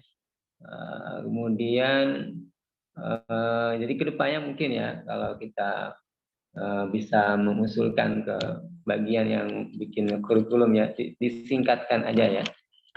Di materi itu sudah dari kecil sudah dikurangi hal-hal yang kira-kira itu tidak dibutuhkan ya, dikurangi saja, fokus pada yang dibutuhkan, selesai. Kemudian ya beberapa materi aja, tidak semuanya diambil ya.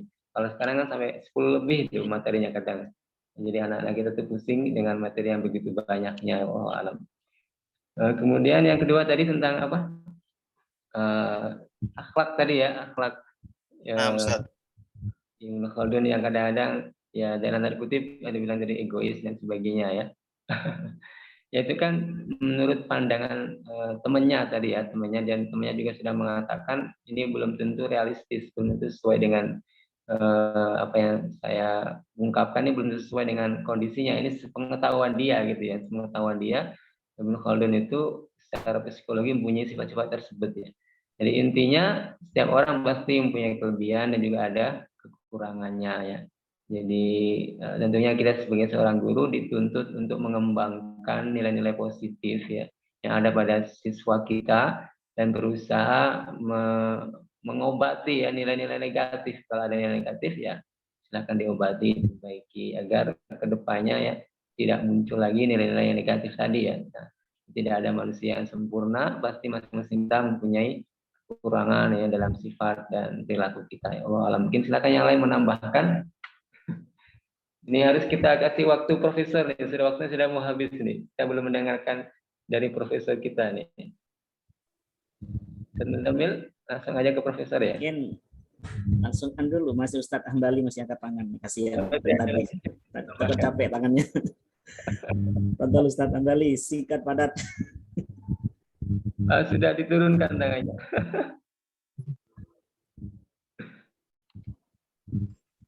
Ustaz Hambali meringkas. Para Ustadz Hambali, Saud. Dari Mas Mo, Saud. Oh ya, terima kasih. Ini boleh ya masih. Ya saya singkat aja ya, mudah-mudahan cepat nih. Saya tuh penasaran dengan kelahiran Ibnu Khaldun kan tahun 1200-an. Andalusia itu kan takluk tahun 1100-an gitu kan. Artinya itu kecamuk tapi masih zaman kemasan gitu. Eropa pun kan banyak ngambil ilmu-ilmu dari Ibnu Khaldun. Dan posisi Ibnu Khaldun itu strategis itu gitu. Timur Tengahnya itu Timur Tengah perbatasan Asia dan Eropa. Nah, masalahnya waktu zaman penjajahan, kenapa kok pendidikan Islamnya itu hanya ilmu agama saja gitu. Padahal zamannya Ibnu Khaldun itu kan sudah diarahkan untuk menguasai satu profesi tertentu gitu. Ini agar dari profesi itu bisa menjadikan pribadi mandiri, sehingga dari kemandirian itu, kemandirian yang berilmu ya, bisa membangun peradaban satu bangsa gitu. Tadi jelas banget tuh di tujuan pendidikan. Kemudian dikasih tahu metode-metode yang benarnya, gurunya bagaimana, siswa harus bagaimana.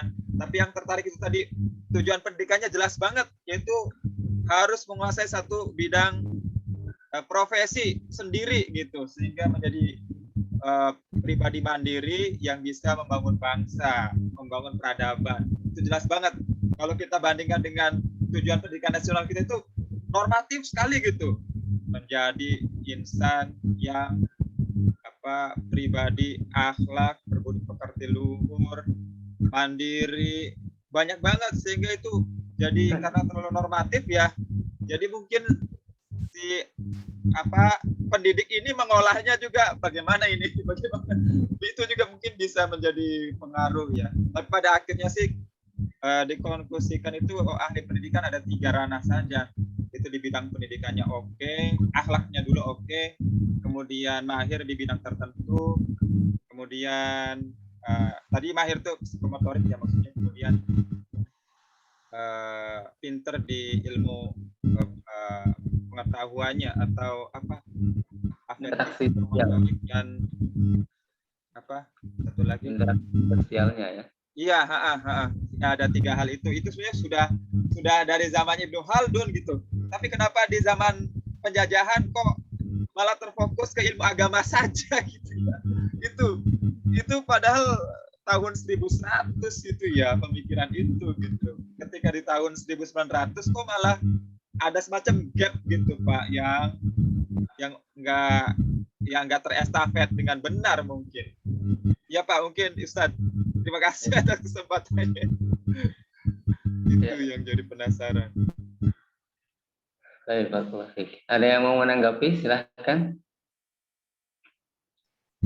Setelah Ustadz Hambali, Masya Allah. Iya, tapi akhirnya kan sekarang di tahun 2000 kembali lagi yang seolah-olah ini dari Barat kan, padahal dari Islam sudah ada kan gitu.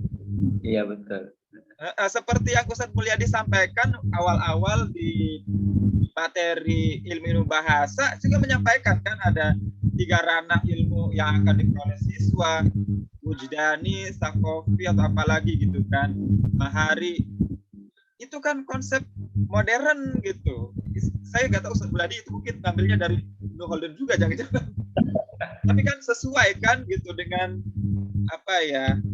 ranah pendidikan abad modern ini gitu. Padahal di tahun-tahun dulu pertengahan gitu ya, itu pemikiran seperti ini sudah ada. Dan di tahun itu juga peradaban dunia itu di puncaknya bukan cuma tujuan materialistis ya, tapi betul-betul tujuannya itu akhlak gitu ya, dan akhlak dan betul-betul karena Islam ya akhirnya meraihnya itu ridho Allah gitu ya. Kalau Barat kan boro-boro ridho Allah kan ya. Nggak orang nggak beragama aja juga nggak tahu. Ya gitu kan ya. Ini satu apa sih tadi tuh saya mikir aja gitu ya. Tapi yang teman-teman diskusikan itu luar biasa semuanya. Terutama Ustadz Agung tadi tuh. Saya juga baru ngeh yang Tuhfatul Falasifah itu bukan ilmu filsafatnya yang keliru Ustadz Agung ya. Tapi orang filsufnya itulah gitu yang nggak hati-hati dalam berfilsafat. Ya. Memang sih kalau kita berfilsafat kan suka apa ya, suka kadang nggak sengaja melompati atau songong gitu terhadap kitab suci ya.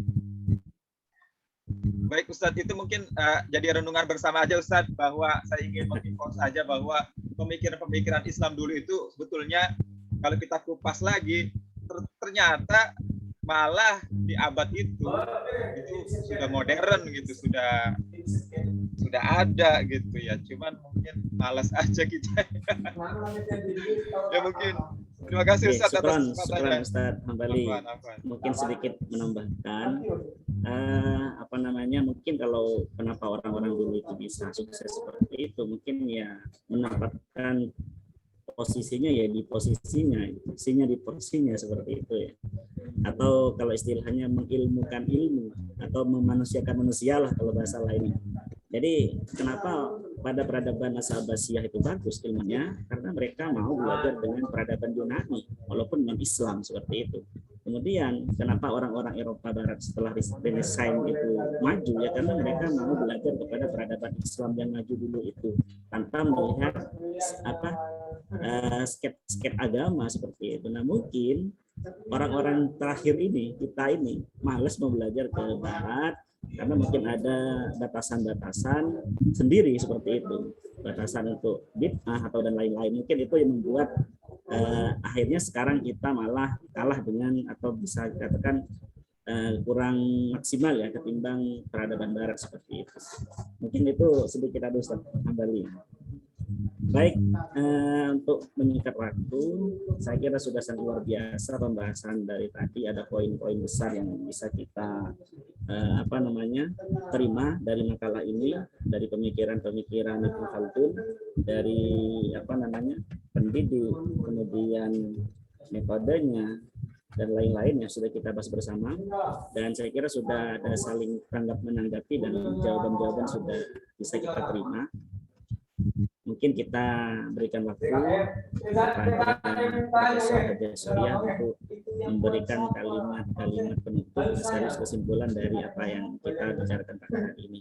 Mungkin begitu Ustaz-Ustadzah dari saya selaku moderator, dan juga terima kasih kepada pemateri.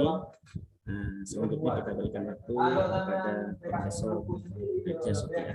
Terima kasih. Akhirnya, Assalamualaikum warahmatullahi wabarakatuh. Waalaikumsalam warahmatullahi wabarakatuh. Itu sudah lengkap semua Ustaz. Enggak usah dikasih balikan, sudah lengkap. Sudah ahli semua ini. Luar biasa. Ya, jadi mempelajari pemikiran memang kita perlu untuk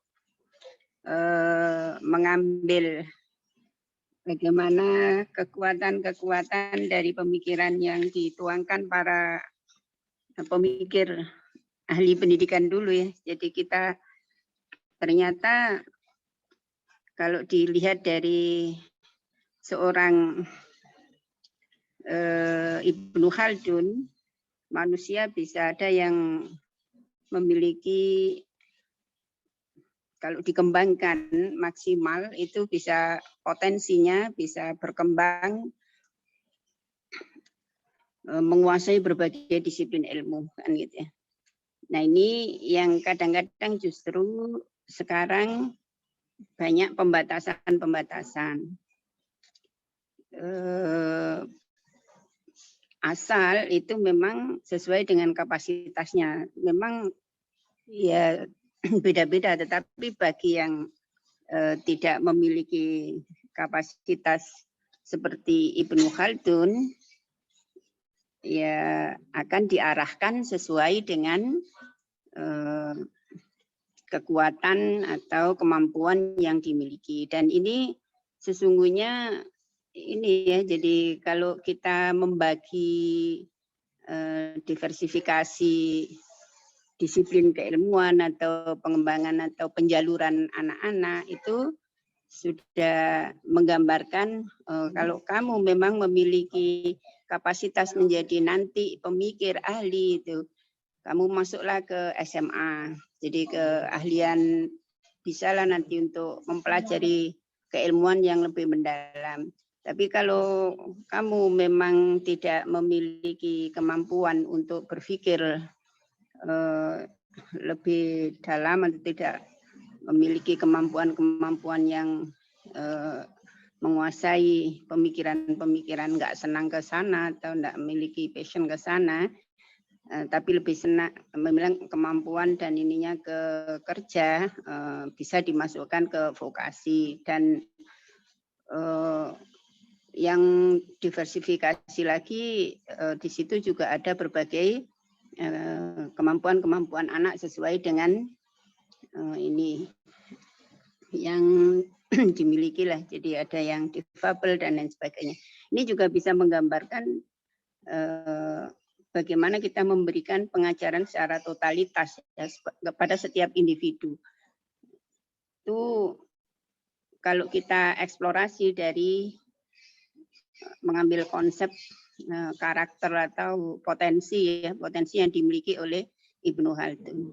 Dan pemikiran-pemikiran kalau kita perhatikan dari semua tentang pendidikan, ternyata Ibnu Khaldun ini ingin ya keluar ya dari pendidikan, bukan hanya pemikiran filsafatnya perennialis, tapi tadi kan sudah ke esensialis dan progresif kan gitu ya. Jadi kembangkan potensi orang itu bukan hanya pada Al-Quran atau hanya agama atau nilai-nilai, tetapi nanti dia bisa berperan di apa, bisa menjadi apa, potensi-potensi sudah ke profesi dan lain sebagainya. Ini kan sudah keluar dari kebiasaan pendidikan Islam yang umumnya itu pada menekankan kepada perennialis. Tapi ini sudah dibongkar, diarahkan ke esensialis maupun ke progresif ya. Jadi yang ke pola-pola pendidikan yang mengintegrasikan potensi-potensi yang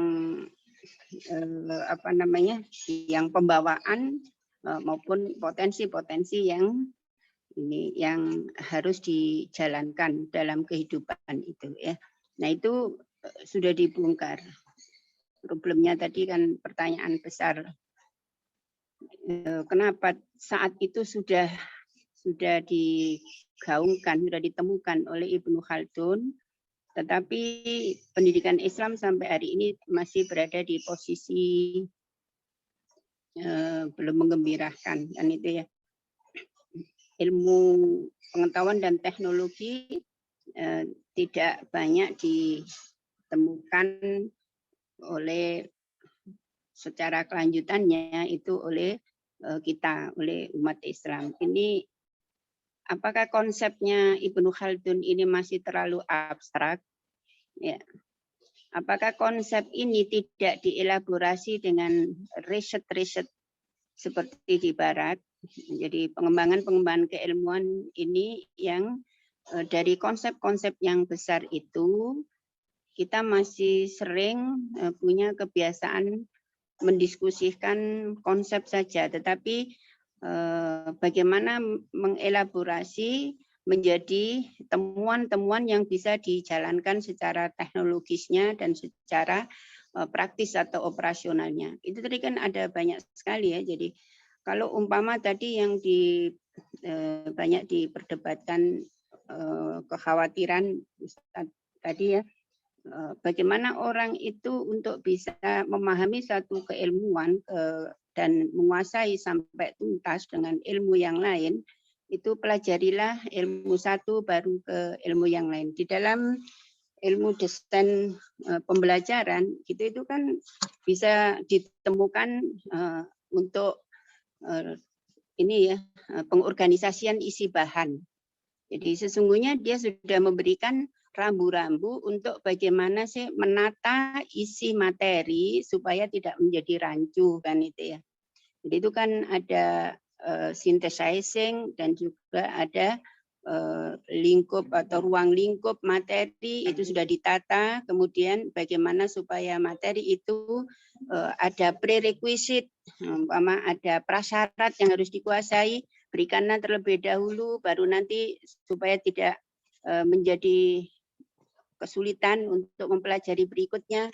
Nah, maka ini ditata. Nah, ini lebih dioperasionalkan pada tataran-tataran kalau di riset itu menemukan berbagai disiplin ilmu untuk bisa membangun atau memahamkan, menguasai peserta didik pada setiap fase atau lingkup pelajaran maupun tahapan-tahapan yang harus diajarkan. Nah, ini disitulah yang kemudian ditemukan oleh itu tadi memang ini ya ilmunya umat Islam atau temuan-temuan itu katanya diboyong ke barat, itulah kemudian diteliti seperti itu. Jadi makanya akhirnya ilmu yang pikiran-pikiran Ibnu Khaldun itu ada pada tataran masih konsep yang besar, tetapi operasionalnya untuk bisa menyentuh menjadi bisa dilakukan itu menjadi berbagai disiplin atau berbagai temuan-temuan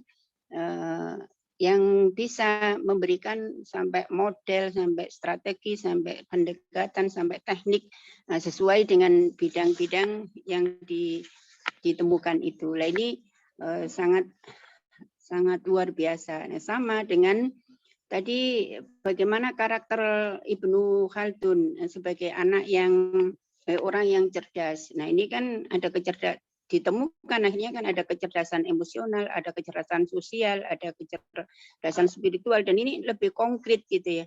Bagaimana untuk membagi dimensi-dimensi itu. Kita kan dulu ada ini ya, biasanya cenderung anak di kelas akselerasi atau anak yang CB, kelas cerdas istimewa itu cenderung anaknya individual kan itu ya. Jadi dikritik sampai kemudian minta dibubarkan kan gara-gara rasa sosialnya, kepedulian sosialnya tidak berkembang.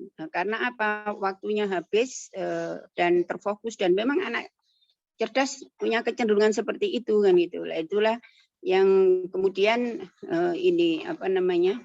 Berarti ada karakter-karakter orang cerdas itu kemudian bagaimana menghabiskan waktunya itu kalau tidak logis, tidak rasional, tidak dianggap ini. Tapi itu berarti bukan tidak bersosial, memang dalam hal kalau tidak bermanfaat dia tidak mau kan gitu ya. Nah, untuk apa kan itu? Jadi kalau orang yang ini kan kadang-kadang kalau dia diajak untuk memberikan bantuan ya sosial kan, secara logis dia akan memberikan. Tapi kalau diajak lebay apa kesana kemari guyon-guyon ini nggak ada apa-apa, ya mungkin orang yang punya rasional tinggi dia nggak menginginkan hal seperti itu, dianggap logo atau dianggap ini ya apa sia-sia kan gitu ya. Nah itu dianggap untuk orang yang berpandangan nggak mau diajak guyon, nggak mau diajak ini gitu. Ini berarti sosialnya rendah. Nah, berbagai perspektif ini makanya kemudian dibangunlah tentang ciri-ciri apa itu kecerdasan sosial, apa itu kecerdasan emosional, dan seterusnya ditemukan berbagai itu, termasuk spiritual. Nah, itu sesungguhnya sudah secara temuan besarnya itu sudah ada di dalam hasil-hasil pemikiran Ibnu Khaldun yang banyak sekali untuk bagaimana memberikan gambaran tentang pendidikan secara utuh. Ya, tapi lagi-lagi mungkin seperti tahapan kematangan. Nah ini kalau itu ditemukan oleh Piaget, elaborasinya usia 0 sampai sekian, 0 sampai 2 tahun itu kan sudah jelas kan itu di klasifikasi kemampuan apa yang dilakukan oleh anak 0 sampai 2 tahun itu, dan itulah yang kemudian dia memiliki tingkat berpikir apa, kemudian respon terhadap ini apa saja. Nah, akhirnya sampai kepada fase apa dia bisa berpikir konkret, dia berpikir abstrak. Nah, kematangan-kematangan pada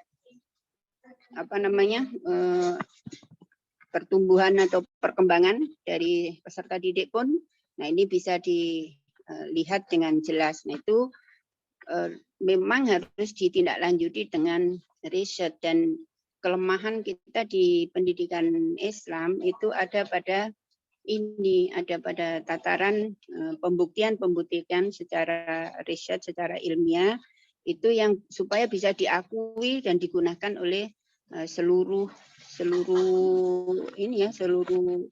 dunia atau siapapun yang menggunakan itu, dibuktikan dengan itu sehingga menjadi kebenaran ilmiah. Nah, di situ yang mungkin salah satu kenapa tadi pertanyaan besar beberapa tadi sampai yang terakhir tadi itu, kenapa tahun 1900 kok kita ini malah belum menggambarkan bahwa pendidikan Islam itu yang memimpin gitu ya, atau peradaban Islam saat ini tidak ini kan, perkembangan ilmu pengetahuan dan teknologi selalu saja kita masih mengekor atau masih menggunakan dari temuan-temuan barat. Apa saja luar biasa itu tadi, kalau konsep-konsep seperti bagaimana untuk membuat pelajaran itu menjadi, kalau tadi nggak boleh nggak boleh merangkum ya. Nah, itu tadi kan. Nah, sekarang malah ilmu merangkum itu ditemukan berbagai macam ya. Jadi konsep kuantum itu untuk bagaimana untuk membuat rangkuman dengan peta konsep, dengan macam-macam ini ya, temuan-temuan itu. Nah, artinya beliau menggambarkan bahwa bagaimana supaya cara merangkum yang benar diberi warning, berhati-hati untuk ini, untuk bisa. Nah, itulah makanya masih perlu ditindaklanjuti dengan bagaimana merangkum dengan cara-cara, dengan metode-metode, dengan teknik-teknik yang bagus, merangkum dengan menggabungkan keilmuan, pemikiran, dan konsep-konsep. Bahkan sekarang sudah pakai ini ya, ilmu coding untuk bisa merangkum yang bisa sketsa note itu ya. Nah, itu luar biasa. Jadi banyak sesungguhnya ini ya, pikiran-pikiran besar yang sudah diberikan oleh beliau.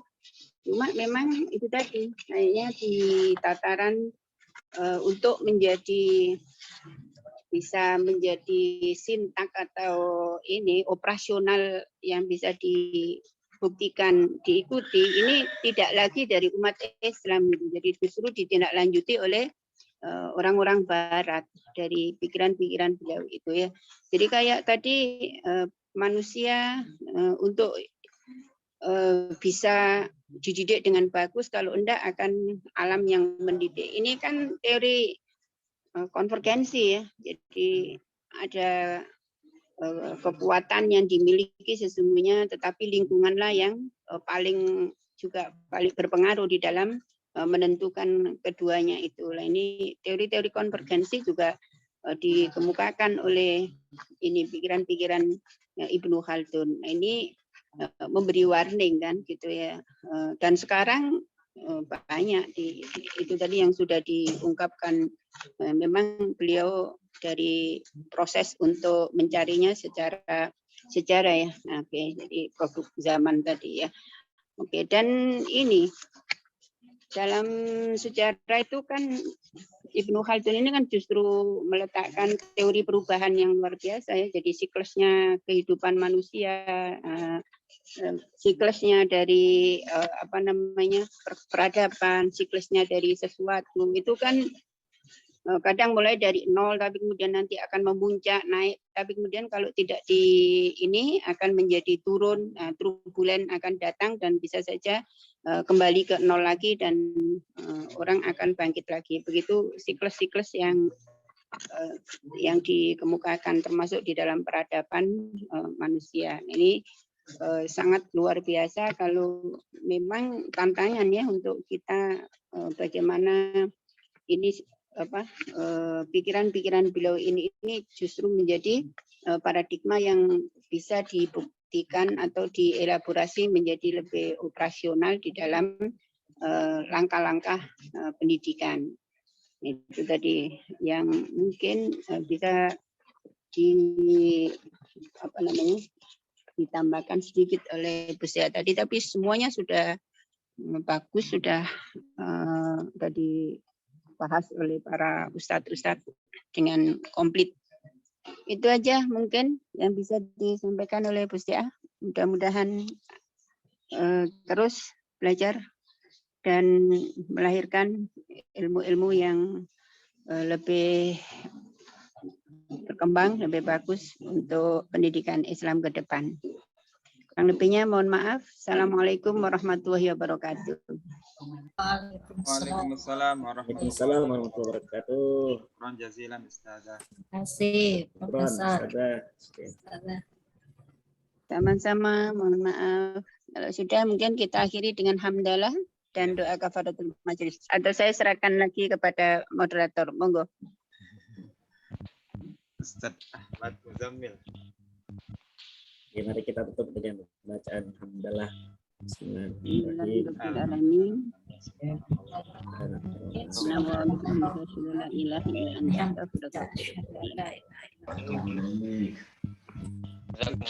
Masuk semua ini. Terima kasih. Masuk semua ya. Oke, masuk. Oke, semua. Terima kasih ya. Kita live ya. Assalamualaikum. Jaga Salam. kesehatan kita semua. Assalamualaikum. Masya Allah. Depan siapa saja? Montas. Minggu depan itu Ustaz saya itu Ya. minggu depan ini loh borongan. Minggu depan Filsafat juga siapa saya. saja? Ini juga saya. Habis Mantap itu Ustaz. Langsung selesai. Udah siap kayaknya kalau Ustadz Hambalin. Iya siap, udah siap, udah jadi semua sih. Oh, luar biasa. Saya tuh ngerjainnya di Langsung berarti minggu ya? pertama itu saya kerjain semuanya di awal. Jadi Masya bisa minggu Allah. ketiga datang gitu.